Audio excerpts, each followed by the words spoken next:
حضرت امام حسین کی شہادت سے کیا سیکھا؟ ہم نے سب سے پہلے یہ چیز سیکھی، اللہ جس کو ایمان دے دیتا ہے، جب لا الہ الا اللہ جب آپ اپنے ذہن میں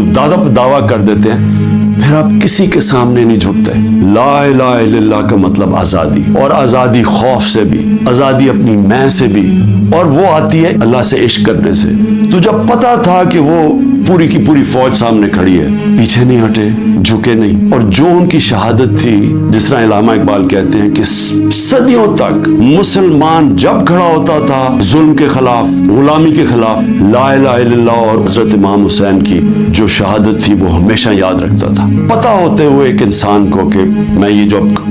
کھڑا ہوں اسٹینڈ کے اوپر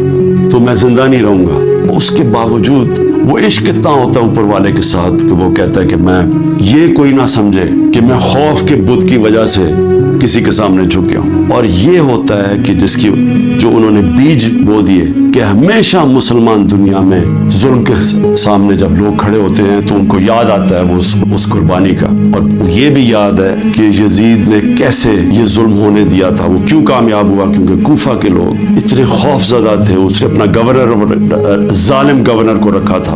اس کے ظلم کی وجہ سے وہ اتنے سہمے ہوئے تھے، وہ اتنے ڈر گئے تھے یزید کے ظلم سے کہ وہ نکلے نہیں۔ انہوں نے اتنا بڑا ثانیہ اسلام کی تاریخ میں ہونے دیا، اور وہ ساری زندگی پچھتاتے رہے۔ تو آج میرے پاکستانیوں یہ یاد رکھیں، یہ جو ظلم کیا جا رہا ہے، آپ کے اوپر خوف ڈالا جا رہا ہے، جس وقت آپ نے یہ فیصلہ کیا کہ ہم رائے حق کے اوپر کھڑے ہیں، ہم ظلم کے سامنے نہیں جھکتے، ہم اپنی آزادی لے لیں گے، ہم یہ چھوٹا سا طبقہ جو ٹولہ اوپر بیٹھ کے سارے ملک کے وسائل کے اوپر بھی قابو کر کے بیٹھا ہے، اگر ان کے ظلم کے خوف کی وجہ سے ہم ڈر جائیں گے تو ہمارے سامنے بدترین قسم کی غلامی، اور اگر یہ اس موقع پہ، تاریخ کے اس موقع پہ ہم کھڑے ہو جائیں گے، ہم اپنے آپ کو آزاد کر دیں گے،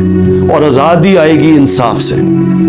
جب ہمارے حقوق کی ہماری عدالتیں حفاظت کریں گی، یہ ان کے حربوں کی وجہ سے، ان کے ظلم کی وجہ سے میں کسی صورت